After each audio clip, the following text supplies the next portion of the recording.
السلام علیکم۔ آج ہم قرآن کریم کی ایک بہت ہی آپ کہیے گہری اور سوچنے پر مجبور کرنے والی سورۃ الانسان، اس کے کچھ منتخب حصوں کا جائزہ لے رہے ہیں۔ وعلیکم السلام۔ جی ہاں، یہ وہ آیات ہیں جو ہمیں انسان کے وجود کی ابتدا سے لے کر اس کے اعمال کے کیا نتائج نکلتے ہیں اس پورے سفر پر غور کرنے کی دعوت دیتی ہیں۔ کیسے اسے اختیار ملا اور پھر کیسے اس کے انتخاب پر اس کی جو آگے کی منزل ہے وہ منحصر ہے۔ جی بالکل۔ اور دیکھیں، اس گفتگو کا مقصد صرف لفظی ترجمہ نہیں، بلکہ وہ جو حکمت ہے، جو رہنمائی ان آیات میں چھپی ہوئی ہے نا، اس کو سمجھنے کی کوشش کرنی ہے کہ انسان خود کیا ہے، اس کی حقیقت کیا ہے، اور یہ جو سننے، دیکھنے، سمجھنے کی صلاحیتیں اسے ملیں، آخر ان کا مقصد کیا تھا؟ صحیح۔ اور پھر ظاہر ہے، نیکی اور بدی، یہ دو راستے سامنے آئیں تو ان کو چننے کے نتائج کیا ہیں؟ یہ بنیادی سوالات ہیں سورت کے۔ تو آئیے اسی گہری گفتگو کا آغاز کرتے ہیں۔ سب سے پہلے وہ حصہ جہاں انسان کی اپنی تخلیق کا ذکر ہے، اور وہ بھی بڑے منفرد انداز میں۔ ایک سوال سے شروع ہوتا ہے سب کچھ۔ جی، سورت کا آغاز ہی یوں ہوتا ہے، هل أتى على الإنسان حين من الدهر لم يكن شيئا مذكورا۔ کیا انسان پر زمانے کا ایک لمبا عرصہ ایسا نہیں گزرا جب وہ کوئی قابل ذکر شے ہی نہیں تھا، مطلب کچھ تھا ہی نہیں۔ جی، یہ آیت تو انسان کو جیسے جھنجھوڑ دیتی ہے، اپنی اصل یاد دلاتی ہے۔ بالکل۔ اور پھر فوراً بعد اس کی تخلیق کا بیان، انا خلقنا الانسان من نطفۃ امشاج، بے شک ہم نے انسان کو ایک مخلوط نطفے سے پیدا کیا۔ جی ہاں۔ تو یہ جو سفر ہے، کچھ بھی نہ ہونے سے لے کر ایک مخلوط نطفے تک کا، یہ اپنے آپ میں کتنا معنی خیز ہے۔ یقیناً یہ انسان کو اس کی وہ ابتدا یاد دلاتی ہے جو بہت ہی اب کہیں حقیر تھی، وہ وقت جب کائنات میں اس کا نام و نشان کوئی ذکر تک میں نہیں تھا۔ پھر اللہ نے اپنی قدرت سے اسے وجود بخشا ایک مخلوط نطفے سے۔ اب اس امشاج یعنی مخلوط میں مفسرین کہتے ہیں کہ مرد اور عورت کے تولیدی اجزاء تو ہیں ہی، ساتھ میں مختلف صلاحیتوں کا، خصوصیات کا ایک امتزاج بھی ہے۔ اچھا۔ اور پھر اس بے جان سے مادے کو زندگی دی اور خاص صلاحیتیں عطا کیں۔ فَجَعَلْنَاهُ سَمِيعًا بَصِيرًا، پس ہم نے اسے سننے والا، دیکھنے والا بنا دیا۔ اور یہاں سننا، دیکھنا یہ صرف ظاہری حواس نہیں ہے، بلکہ حق کو سننا، سچائی کو دیکھنے سمجھنے کی جو اہلیت ہے اس طرف بھی اشارہ ہے۔ اور ان صلاحیتوں کا مقصد؟ وہ بھی فوراً بتا دیا گیا، نبتلیہ، تاکہ ہم اسے آزمائیں۔ جی، یعنی یہ سننا، دیکھنا، سمجھنا، یہ سب گویا آزمائش کے اوزار ہیں، امتحان کے لیے بھیجا گیا ہے۔ بالکل، یہ نکتہ بہت اہم ہے۔ یہ زندگی، یہ صلاحیتیں، سب ایک امتحان ہیں، اور اس امتحان میں کامیابی کیسے ہو اس کے لیے رہنمائی بھی دے دی گئی۔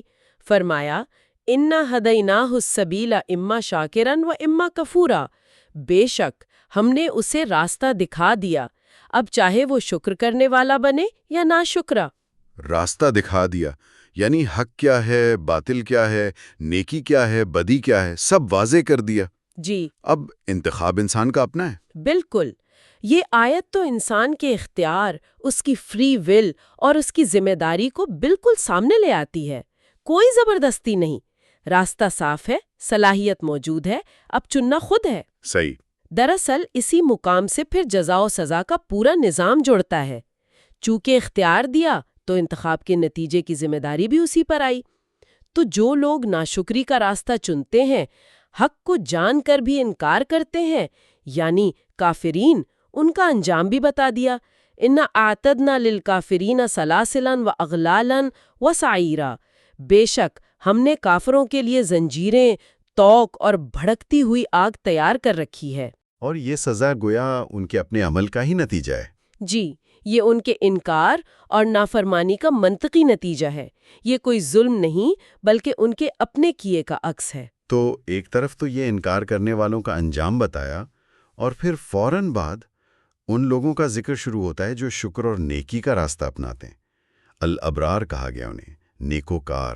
جی، الابرار۔ ان کی جزا کا بیان بھی بہت ہی خوبصورت ہے۔ ان الابرار یشربون من کأس کان مزاجها کافورا، بے شک نیک لوگ ایسے جام سے پئیں گے جس میں کافور کی آمیزش ہوگی۔ کافور، جو اپنی ٹھنڈک اور خوشبو کے لیے مشہور ہے، ایک تازگی کا احساس دلاتا ہے۔ اور یہ مشروب آئے گا کہاں سے؟ وہ بھی بتایا، عینن یشرب بہا عباد اللہ یفجرونہا تفجیرا، ایک بہتے چشمے سے جس سے اللہ کے خاص بندے پیئیں گے اور اسے جہاں چاہیں گے بہا کر لے جائیں گے۔ اچھا، یعنی وہ نعمت ان کے پورے اختیار میں ہوگی؟ جی ہاں، یہ جنت کی نہروں اور چشموں کا ایک بہت دلکش منظر پیش کیا گیا ہے۔ لیکن یہاں صرف جزا کی بات نہیں ہے، بلکہ یہ بھی بتایا گیا کہ یہ ابرار ہیں کون، ان کے وہ کون سے اعمال ہیں جن کی وجہ سے وہ اس انعام کے حقدار ٹھہرے۔ یہ بات تو بہت اہم ہے۔ جی جی، یہ بہت ہی اہم پہلو ہے۔ قرآن صرف نتیجہ نہیں بتاتا، وہ اس نتیجے تک پہنچنے کا راستہ، اس کے اسباب وہ بھی واضح کرتا ہے۔ تو ان نیکوکاروں کی صفات بیان ہوئیں۔ یوفونا بن نذر، وہ نذر پوری کرتے ہیں۔ نذر یعنی وہ عہد جو انسان اللہ سے کرتا ہے؟ جی، اس کا پورا کرنا ظاہر کرتا ہے کہ وہ اللہ کے ساتھ اپنے تعلق میں کتنے سنجیدہ ہیں، وعدے کے کتنے پکے ہیں۔ پھر وَيَخَافُونَ يَوْمًا كَانَ شَرُّهُ مُسْتَطِيرًا، اور وہ اس دن سے ڈرتے ہیں جس کی برائی یعنی سختی ہر طرف پھیلی ہوئی ہوگی۔ مطلب ان کے دل میں آخرت کی جواب دہی کا ایک حقیقی خوف ہے جو انہیں غلط کاموں سے روکتا ہے اور نیکیوں کی طرف مائل کرتا ہے۔ بالکل، اور پھر ان کی ایک اور پہچان جو شاید سب سے زیادہ نمایاں ہے اور اس میں معاشرتی پہلو بھی ہے، وَيُطْعِمُونَ الطَّعَامَ عَلَىٰ حُبِّهِ مِسْكِينًا وَيَتِيمًا وَأَسِيرًا، اور وہ کھانا کھلاتے ہیں اس کی محبت کے باوجود، جی، عَلَىٰ حُبِّهِ، مسکین کو، یتیم کو اور قیدی کو۔ یہ علی حبہ کے الفاظ بڑے گہرے ہیں، اس کا کیا مطلب لیا جائے؟ دیکھیں، مفسرین نے دونوں طرح سے اس کی وضاحت کی ہے۔ ایک تو یہ کہ کھانے کی محبت کے باوجود، یعنی خود کو اس چیز کی ضرورت ہے، پسند ہے، لیکن پھر بھی اللہ کی راہ میں دے دیا، یعنی قربانی؟ جی، قربانی اور ایثار۔ اور دوسری رائے یہ ہے کہ اللہ کی محبت میں، یعنی یہ سب کچھ اللہ کی محبت میں کیا۔ دونوں ہی صورتوں میں قربانی اور اخلاص یہ چیزیں نمایاں ہیں۔ اور اس عمل کے پیچھے نیت کیا ہے؟ یہ تو شاید اس سے بھی زیادہ اہم ہے۔ بالکل، وہ یہ سب کر کے کوئی دنیاوی فائدہ یا کوئی تعریف نہیں چاہتے۔ ان کی زبان حال گویا یہ کہتی ہے، انما نطعمکم لوجہ اللہ لا نرید منکم جزاء ولا شکورا۔ ہم تو تمہیں صرف اللہ کی رضا کے لیے کھلا رہے ہیں، ہم تم سے نہ کوئی بدلہ چاہتے ہیں نہ کوئی شکریہ۔ جی، یہ ہے اصل بات۔ عمل کی قبولیت کی بنیاد خالص نیت، صرف اور صرف اللہ کی رضا۔ کوئی دکھاوا نہیں، کوئی احسان نہیں جتلانا، بس اللہ کی خوشنودی چاہیے۔ اور ان کا اصل محرک کیا ہے جو انہیں اس بے لوثی پر مجبور کرتا ہے؟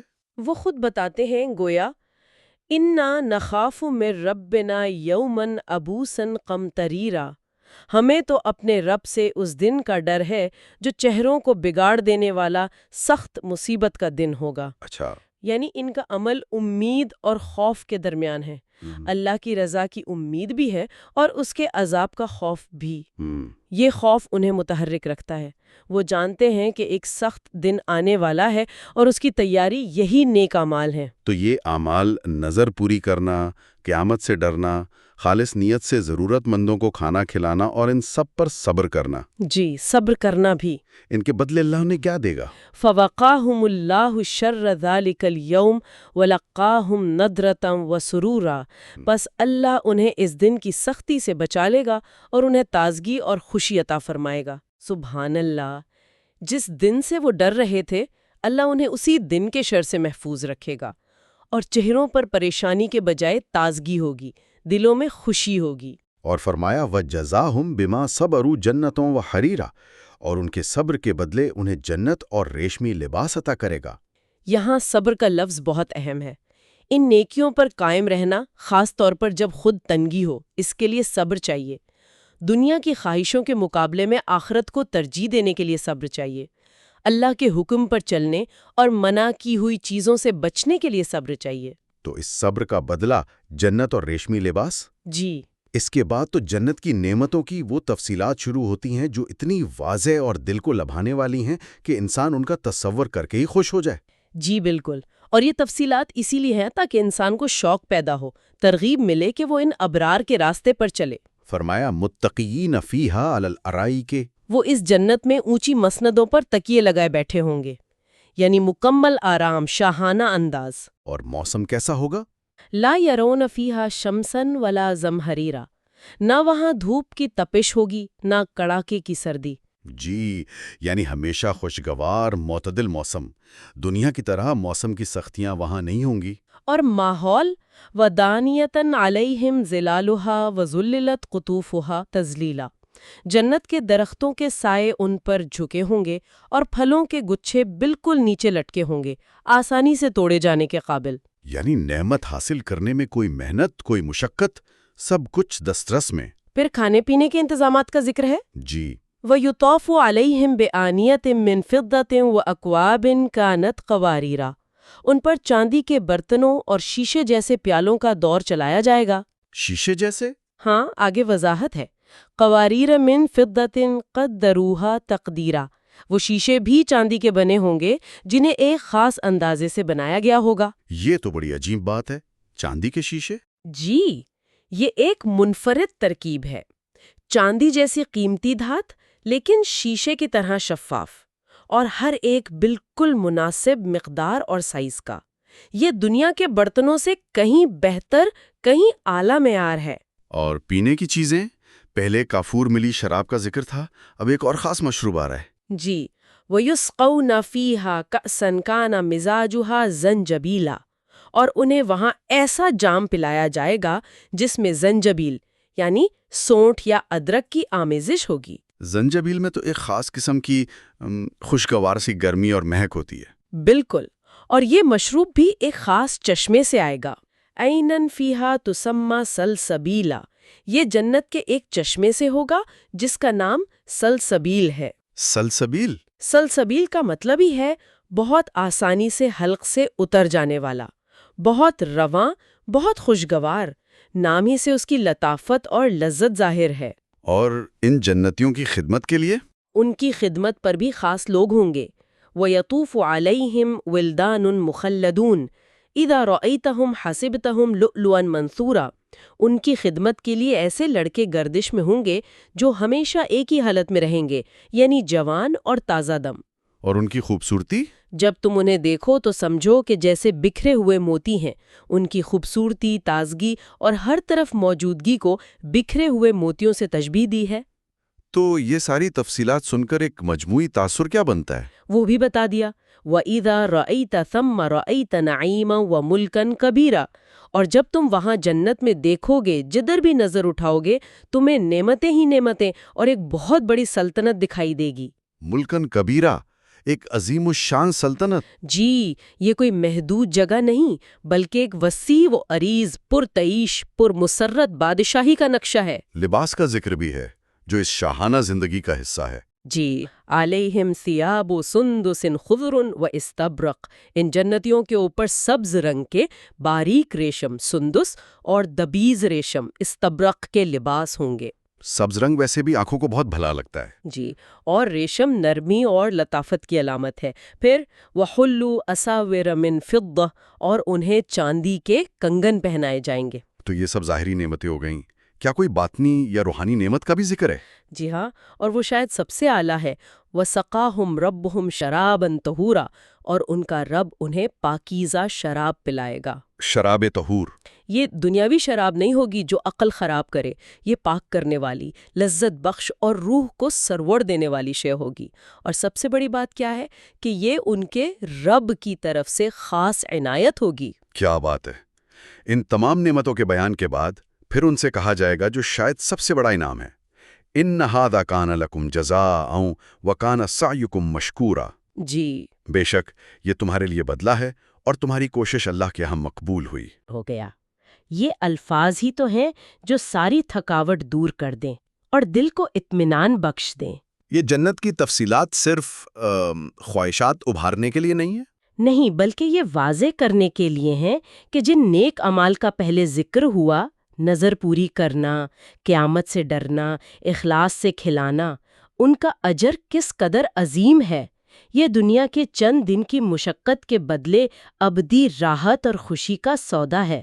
جنت اور اہل جنت کے اس تفصیلی ذکر کے بعد اب گفتگو کا رخ پیغمبر اسلام حضرت محمد صلی اللہ علیہ وسلم کی طرف مڑتا ہے۔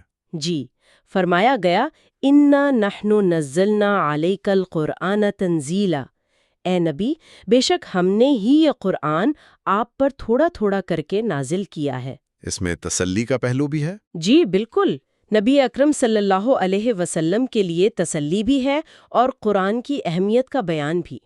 یہ یاد دہانی ہے کہ یہ کلام اللہ کی طرف سے ہے اور اس کا آہستہ آہستہ اترنا ایک حکمت کے تحت ہے، اور اس کے فوراً بعد آپ صلی اللہ علیہ وسلم کو کچھ خاص ہدایات دی جا رہی ہیں جو اس وقت کے حالات میں بہت اہم تھیں۔ فَاصْبِرْ لِحُکْمِ رَبِّکَ، پس آپ اپنے رب کے حکم پر صبر کریں۔ یعنی جو مشکلات آ رہی ہیں دین کی تبلیغ میں، جو مخالفت ہے، اس پر ثابت قدم رہیں۔ جی، وَلَا تُطِعْ مِنْهُمْ عَاصِمًا أَوْ كَفُورًا، اور ان کافروں میں سے کسی گناہ گار یا سخت ناشکرے کی بات نہ مانیں، یعنی دباؤ میں آ کر دین کے معاملے میں کوئی سمجھوتا نہ کریں۔ اور صبر و استقامت کے ساتھ ساتھ اللہ سے تعلق مضبوط رکھنے کا بھی حکم ہے؟ یقیناً، وَاذْكُرِ اسْمَ رَبِّكَ بُكْرَةً وَأَصِيلًا، اور صبح و شام اپنے رب کا نام یاد کیا کریں۔ وَمِنَ اللَّيْلِ فَاسْجُدْ لَهُ وَسَبِّحْهُ لَيْلًا طَوِيلًا، اور رات کے کچھ حصے میں اس کے حضور سجدہ کریں اور رات کے لمبے اوقات میں اس کی تسبیح بیان کریں۔ یہ ذکر، سجدہ اور تسبیح ہی اصل طاقت ہیں پھر؟ جی، یہی وہ روحانی قوت فراہم کرتے ہیں جو مشکلات میں صبر اور استقامت دیتی ہے۔ دن میں دعوت کی محنت اور رات میں اللہ سے مناجات، یہی تو انبیاء اور ان کے سچے پیروکاروں کا طریقہ رہا ہے۔ اس کے بعد پھر ان لوگوں کا ذکر آتا ہے جو دنیا میں مگن ہیں، آخرت سے غافل۔ ان کی بنیادی سوچ کیا ہے؟ ان ہؤلاء یحبون العاجلہ، بے شک یہ لوگ جلد ملنے والی یعنی دنیا سے محبت رکھتے ہیں۔ فوری فائدے پر نظر ہے۔ جی، وَيَذَرُونَ وَرَاءَهُمْ يَوْمًا ثَقِيلًا، اور اپنے پیچھے آنے والے ایک بھاری دن یعنی قیامت کو چھوڑ دیتے ہیں، نظر انداز کر دیتے ہیں۔ ساری توجہ دنیا کی لذتوں، کامیابیوں پر ہے، اور وہ حقیقت بھول گئے کہ ایک دن حساب بھی ہونا ہے۔ انہیں پھر سے ان کی حقیقت یاد دلائی جا رہی ہے۔ بالکل، نحن خلقناہم وشددنا اسرہم، ہم نے ہی انہیں پیدا کیا ہے اور ہم نے ہی ان کے جوڑ بند مضبوط کیے ہیں۔ یعنی ان کا وجود، ان کی طاقت سب اللہ کا دیا ہوا ہے، وہ خود کچھ بھی نہیں۔ جی، نا وَإِذَا شِئْنَا بَدَّلْنَا أَمْثَالَهُمْ تَبْدِيلًا، اور جب ہم چاہیں گے تو ان جیسے اور لوگ ان کی جگہ پوری طرح بدل لائیں گے۔ یہ تو اللہ کی قدرت کاملہ کا بیان ہے، وہ کسی کا محتاج نہیں۔ جی، یہ تنبیہ ہے کہ اپنی حیثیت پہچانو، تکبر نہ کرو۔ اگر لوگ نافرمانی کریں تو وہ انہیں ہٹا کر دوسروں کو لانے پر پوری طرح قادر ہے۔ سورت کے اختتام پر ایک طرح سے خلاصہ اور حتمی پیغام دیا جا رہا ہے۔ جی، ان هذه تذکرہ، بے شک یہ یعنی قرآن یا یہ سورت ایک نصیحت ہے، ایک یاد دہانی ہے ان تمام باتوں کی جو شروع سے کہیں گئیں۔ فمن شاء اتخذ الی ربہ سبیلا، پس جو کوئی چاہے اپنے رب کی طرف جانے کا راستہ اختیار کر لے۔ پھر وہی اختیار کا ذکر۔ نصیحت ہو گئی، راستہ دکھا دیا، اب مرضی انسان کی ہے۔ لیکن اس اختیار کے ساتھ ہی ایک بہت اہم الہی اصول بیان کیا گیا ہے جو تقدیر اور تدبیر کے مسئلے کو سمجھنے میں بہت بنیادی حیثیت رکھتا ہے۔ وہ کون سا اصول ہے؟ وَمَا تَشَاءُونَ إِلَّا أَن يَشَاءَ اللَّهُ، اور تم کچھ بھی نہیں چاہ سکتے مگر وہی جو اللہ چاہے۔ ان اللہ کان علیما حکیما، بے شک اللہ سب کچھ جاننے والا، بڑی حکمت والا ہے۔ یہ آیت تو بظاہر انسان کے اختیار کو محدود کرتی ہوئی لگتی ہے۔ بظاہر ایسا لگتا ہے، لیکن دراصل یہ اللہ کی حاکمیت اعلیٰ، اس کی سوورنٹی اور اس کے علم اور حکمت کا بیان ہے۔ دیکھیں، انسان اپنے دائرہ اختیار میں جو چاہتا ہے یا کرتا ہے نا، وہ بالآخر اللہ کی وسیع تر مشیت اور اجازت کے تحت ہی ہوتا ہے۔ یعنی اللہ کے علم میں ہوتا ہے۔ جی، اللہ کا علم ازلی ہے، وہ جانتا ہے کہ کون کیا انتخاب کرے گا، اور اس کی حکمت ہر چیز پر حاوی ہے۔ یہ کوئی جبر نہیں بلکہ اللہ کی مطلق طاقت اور علم کا بیان ہے۔ یہ واقعی ایک گہرا نقطہ ہے جو انسان کی مرضی اور اللہ کی مشیت کے درمیان تعلق کو سمجھنے کی کوشش پر مجبور کرتا ہے۔ انسان ذمہ دار ہے اپنے اعمال کا، لیکن کائنات کا نظام اللہ کی مرضی اور حکمت کے تابع ہے۔ جی ہاں، اور اللہ اپنی اسی مشیت اور حکمت کے تحت فیصلے کرتا ہے۔ یدخل من یشاء فی رحمتہ، وہ جسے چاہتا ہے اپنی رحمت میں داخل کر لیتا ہے۔ یہ وہ لوگ ہیں جو اس کی دکھائی ہوئی راہ اپناتے ہیں، شکر گزار بنتے ہیں، ابرار والے کام کرتے ہیں۔ جی، وَالظَّالِمِينَ أَعَدَّ لَهُمْ عَذَابًا أَلِيمًا، اور جو ظالم ہیں یعنی ناشکرے، نافرمان، ان کے لیے اس نے دردناک عذاب تیار کر رکھا ہے۔ یہ ان کے اپنے انتخاب، ان کے ظلم کا نتیجہ ہے۔ تو سورۃ الانسان کا یہ جائزہ ہمیں کہاں لا کھڑا کرتا ہے؟ خلاصہ یہ ہوا کہ انسان کی ابتدا ایک ناقابل ذکر شے سے ہوئی، پھر اسے صلاحیتیں ملیں، ہدایت ملی، اختیار ملا، جی، اور اسی اختیار کی بنیاد پر اس کی ابدی جزا یا سزا کا فیصلہ ہونا ہے۔ پھر نیکوکاروں یعنی ابرار، ان کے خاص اوصاف ہم نے دیکھے: وعدہ پورا کرنا، آخرت کا خوف، اور خالص اللہ کے لیے مخلوق کی خدمت۔ اور ان کے بدلے میں ملنے والی جنت کی وہ بے مثال نعمتیں، کافور اور زنجبیل کے مشروبات سے لے کر سندس و استبرق کے لباس اور شراب طہور تک۔ یہ سب ہمیں عمل کی ترغیب دیتا ہے۔ بالکل، یہ صورت انسان کی حیثیت، اس کی ذمہ داری، اللہ کی قدرت، اس کی رحمت اور اس کی حکمت کا ایک جامع بیان ہے۔ یہ دنیا کی زندگی کو ایک آزمائش بتاتی ہے اور اصل کامیابی آخرت کی کامیابی کو قرار دیتی ہے۔ یہ بتاتی ہے کہ اللہ کے ہاں قدر کس چیز کی ہے، صبر کی، شکر کی، اخلاص کی، اور اللہ کے خوف اور محبت میں کیے گئے اعمال کی۔ اس ساری گفتگو کے بعد ہم سننے والوں کے لیے ایک نقطہ چھوڑ جاتے ہیں غور و فکر کے لیے۔ جی ضرور۔ وہ آیت جس میں فرمایا گیا وَمَا تَشَاءُونَ إِلَّا أَن يَشَاءَ اللَّهُ، یعنی تم کچھ نہیں چاہ سکتے مگر وہی جو اللہ چاہے، اور وہ آیات جو انسان کے اختیار اور ذمہ داری پر زور دیتی ہیں، جیسے اما شاکرن و اما کفورا۔ جی، ان دونوں کے درمیان ہم آہنگی کیسے پیدا کی جائے؟